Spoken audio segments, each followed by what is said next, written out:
같이 보겠습니다.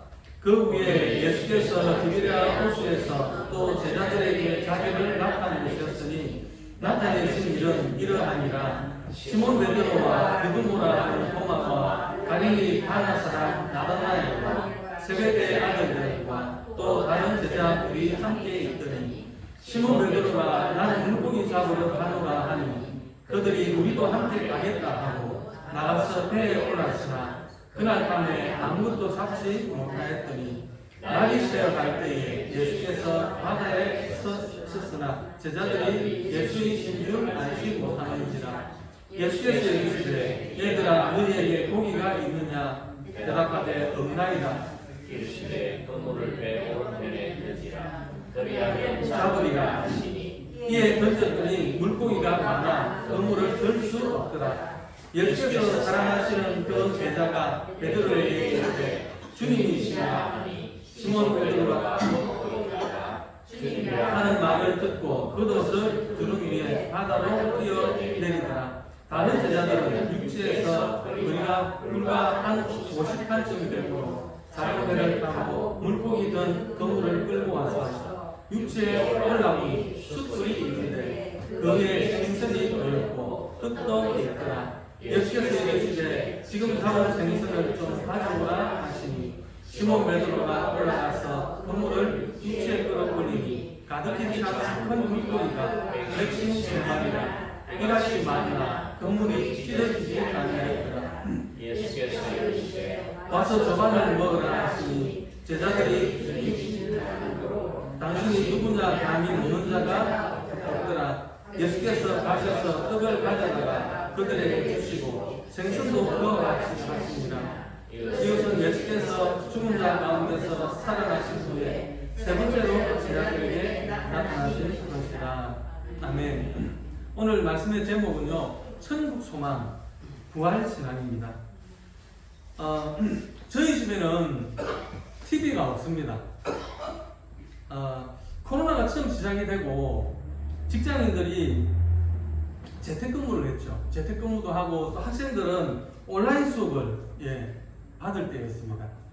우리 아이들이 3명인데 모니터가 2대밖에 없었습니다. 그래가지고 TV로 사용하던 그 모니터를 이제 이렇게 조정을 해가지고 컴퓨터하고 이렇게 연결을 해서 사용을 한다고 TV를 없애버렸기 때문에 저희 집에는 TV가 없었습니다. 그래서 저는 이제 드라마를 볼 수 없겠죠. 그런데 우연히 그 유튜브를 보다가 그 미스터 선샤인이라고 하는 그 드라마를 보게 되었습니다. 그 쇼츠라고 짧게 올라오는 그 영상이 있거든요. 짧게 올라오는. 근데 그걸 보니까 재미가 있더라고요. 그래가지고 이렇게 중요한 부분만 편집을 해가지고 올라오는 영상이 있어가지고 그것을 이제 몇 개를 이렇게 보게 되었는데 기억에 남는 장면이 있었습니다. 그 고해신이라고 하는 등막 높은 그 가문의 애기씨가 독립군입니다. 부모님들도 독립군이셨는데 다 이제 돌아가시고 이제 할아버지 밑에서 이렇게 살고 있는데 할아버지는 이제 손녀니까 이제 정말 등막 높은 집에 그 애기씨처럼 곱게 시집을 가가지고 고운 편안한 삶을 살기를 원하셨는데 이 고해신이라고 하는 이 애기씨는 자기는 자기의 그 남은 생을 불꽃처럼 조국을 위해서 태우려고 하는 그런 꿈을 가지고 있었습니다. 그래가지고 이제 나중에 독립군이 되는데 이제 이 고해신이라는 사람이 총을 잘 쏘거든요. 그래가지고 총을 들고 이제 이 이완익이라고 하는 이 그 역적을 죽이려고 그 집에 갑니다. 그래가지고 이제 총을 딱 겨눕니다. 그리고 죽이려고 하니까 이완익이 하는 말이 나 하나 죽인다고 이미 다 넘어간 이 조선이 다시 구해지겠느냐 그런 말을 합니다. 그러니까 이 고해신이 당신을 죽인다고 해서 당장 해방이 되는 건 아니지만 하루는 늦출 수가 있다 그런 말을 합니다. 하루는 늦출 수가 있다. 그리고 내가 하루를 늦추고 내 뒤에 다른 독립군들이 또 하루를 늦추고 또 하루를 늦추고 그렇게 해서 우리나라가 이제 독립을 할 것이다 그런 의미의 말이었습니다. 처음부터 너무 멀리 보면은 출발을 못 할 수가 있습니다.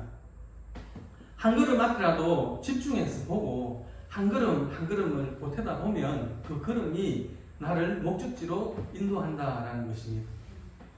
여러분 여기까지 오시느라고 얼마나 수고가 많으셨습니까?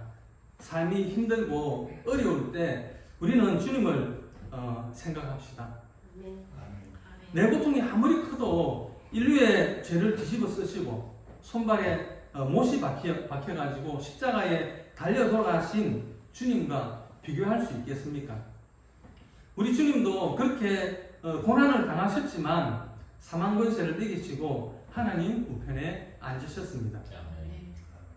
우리도 하루를 더하는 마음으로 천국의 소망을 두고 나아갈 때에 이 땅에서도 만족하는 행복한 삶을 살아갈 수 있을 것입니다. 우리가 힘들어하는 이유는 내 신앙과 생활이 연결이 안 되기 때문인 경우가 참 많습니다.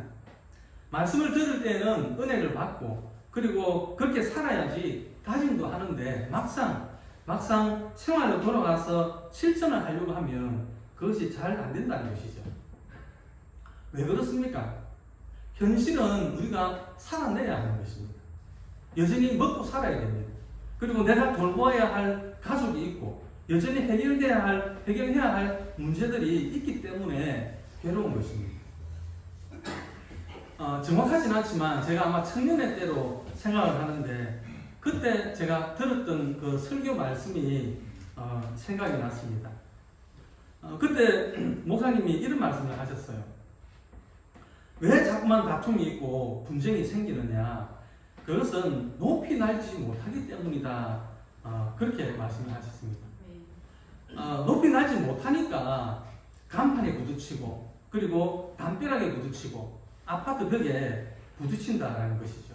높이 날아봐라. 그러면 부딪히지 않는다. 이런 말씀을 하셨습니다. 나는 설교 말씀도 잘 듣고 그리고 은혜도 받는데 왜 생활로 돌아가면 실천이 안 되는 것일까? 그것은 우리의 삶이 부활의 신앙과 연결이 되지 않고 있기 때문입니다. 현실을 도피하라는 것이 아닙니다. 현실을 부정하라는 것도 아닙니다. 부활 신앙으로 그것을 견뎌내고 그것을 뛰어넘어야 하는데 문제만 보고 이 땅만 보고 있으니까 말씀을 들을 때는 은혜가 되는데 그것을 내 삶에 적용할 수가 없다는 것입니다. 그렇게 말하는 전준수 목사님은 다 뛰어넘었나? 그렇게 말씀하실 수도 있는데 아닙니다. 저도 다 뛰어넘지 못했습니다. 저도 어떨 때는 뛰어넘기도 하고 또 어떨 때는 뛰어넘으려고 하다가 머리가 거꾸로 처박히기도 하고 그렇게 발버둥을 치면서 하루하루를 그렇게 나아가고 있습니다. 분명한 것은 어제보다 오늘이 나아졌고 그리고 오늘보다 내일이 나아질 거라는 믿음을 가지고 있습니다. 제가 강대상에서 여러분 기도합시다 그리고 전도합시다 라고 말씀을 드리는 것은 제가 기도를 잘하고 또 전도를 잘해서가 아닙니다. 기도가 부족하고 또 전도가 부족하기 때문에 우리가 마음의 허리를 동이고 다시 분발하자라는 것입니다. 우리가 예배 시간에 받은 말씀과 그 은혜를 가슴에 담고 가서 우리의 삶 속에서 그것을 풀어내고 살아낼 수 있어야 하겠습니다. 그러기 위해서 우리가 첫 번째로 해야 할 일은 부활하신 주님이 지금도 살아계신다는 것을 우리가 믿어야 하겠습니다. 부활절의 진정한 의미는 우리가 믿는 주님이 지금도 살아계시다는 것입니다. 세상의 모든 종교가 죽은 사람을 믿지만 우리는 살아계신 주님을 믿습니다. 이것이 기독교의 신앙입니다. 요한복음 20장에 보니까요, 부활하신 그 예수님을 제자들이 만났습니다. 그런데 21장에 보니까 제자들이 고기를 잡으러 갑니다. 요한복음 21장 2절과 3절 말씀인데요, 같이 보겠습니다. 시몬 베드로와 디두모라 하는 도마와 갈릴리 가나 사람 나다나엘과 세베대의 아들들과 또 다른 제자들이 함께 있더니 시몬 베드로가 나는 물고기 잡으러 가노라 하니 그들이 우리와 함께 가겠다 하고 나가서 배에 올랐으나 그날 밤에 아무것도 잡지 못하였더니. 제자들이 부활하신 주님을 만났지만 이제 주님 없이 제자들만 덩그러니 남아 있습니다. 그들은 서로 할 말이 없었을 것입니다. 그들의 머리에 스치는 생각들이 무엇이었겠습니까? 주님이 안 계신 그들에게 가장 현실적인 문제가 뭐냐 그러면 먹고 사는 것이었습니다.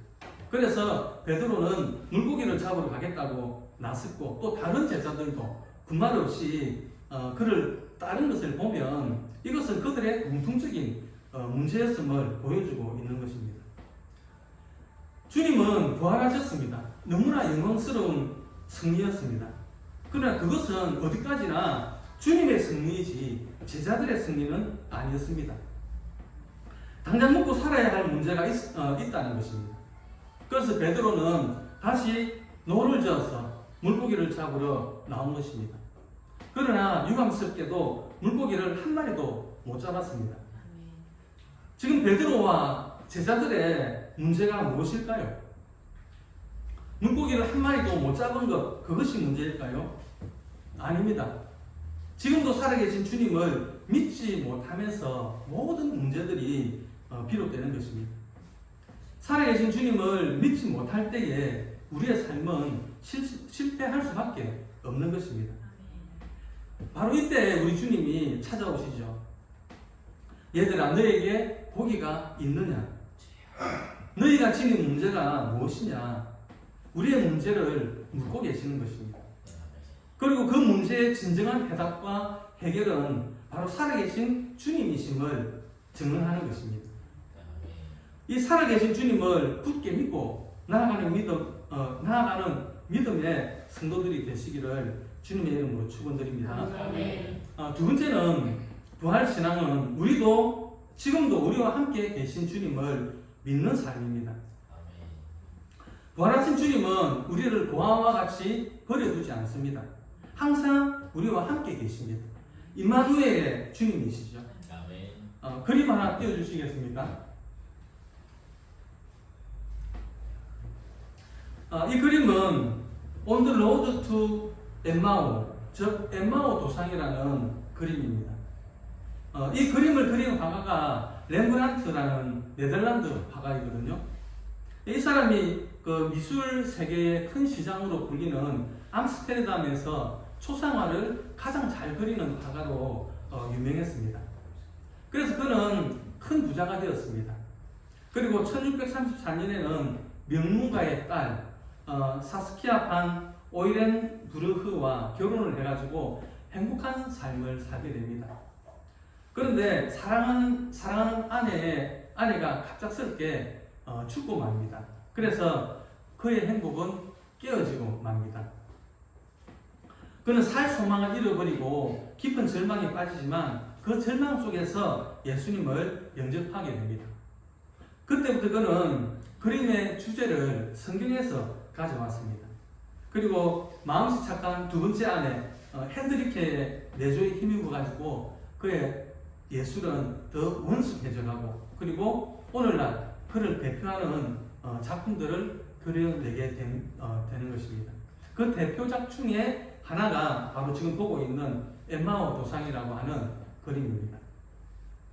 이 그림은 자신이 사랑하는 아내를 잃고 좌절하고 시대에 빠져가지고 절망의 그 엠마오로 내려갈 때에 예수님을 영접하고 성경을 보면서 그린 그림입니다. 이 그림을 보면 그림 속에 대화하는 제자들의 모습도 나오고, 그리고 나무의 모습에서 부활의 약동을 느낄 수가 있습니다. 렘브란트는 그림을 완성하고 이런 말을 했습니다. 나는 위대한 생명의 비밀을 깨닫고 이 그림을 그렸다라고 했습니다.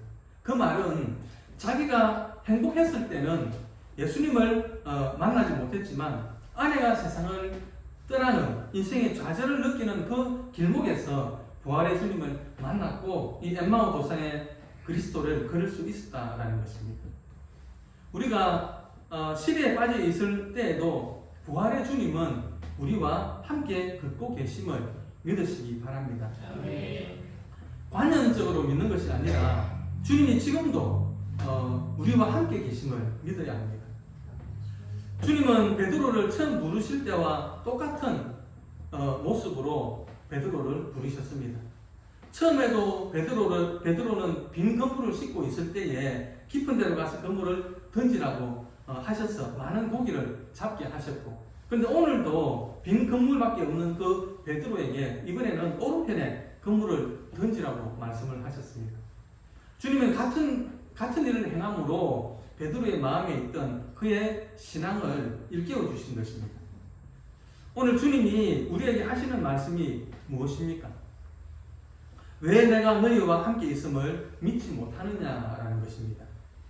주님이 없이는 아무리 애를 써도 결과를 얻을 수 없습니다. 주님이 오셔야 합니다. 주님이 함께 계심을 믿는 것이 부활의 신앙입니다. 주님이 함께 계심을 믿는 것이 성령 충만한 삶입니다. 주님이 함께 계심을 믿지 못하면 그 어떤 일도 쓸모없는 것이 되고 맙니다. 지칠 대로 지친 인생이지만 우리 곁에 주님이 함께 계십니다. 곁에 오신 주님이 우리의 잃어버린 신앙, 잃어버린 기쁨, 잃어버린 열정을 다시 찾게 해주시는 것입니다. 드디어 베드로의 눈에 주님이 보입니다. 주님이시다. 베드로가 물로 뛰어들어서 주님께로 나아갑니다. 오직 주님, 다시 주님만을 붙잡는 순간입니다. 주님이 안 계시다고 생각을 했을 때는 물고기가 문제였습니다. 그러나 주님이 함께 계심을 발견한 후에는 그 많은 155마리의 그 물고기가 문제가 되지 않습니다. 물고기보다 주님이 더 크게 보입니다. 주님 한 분 외에는 아무것도 보이지 않습니다. 세상과 나는 관계없고 구속한 주만 보이는 것입니다. 다른 것은 중요하지 않습니다. 세상 끝날까지 내가 너희와 항상 함께 있으리라 하신 주님이시기에 지금도 우리와 함께 계십니다. 우리가 예수 믿기 전에는 열심히 사는 길밖에 없었습니다. 그러나 주님이 부활하신 후에는 새로운 삶이 있습니다. 그것은 성령 충만으로 사는 것입니다. 내 마음이 예수님의 마음과 사랑으로 가득 찰 때에 성령 충만하다고 하는 것입니다. 내 능력으로 내 힘으로 하려고 하는 것은 실패하지만 주님의 것으로 주님과 함께하는 삶은 반드시 승리하게 되는 것입니다. 주님께 온 마음을 들여서 온 인격을 들여서 주님의 것으로 일하고 주님의 것으로 승리하는 우리 주사랑교회 성도님들이 되시기를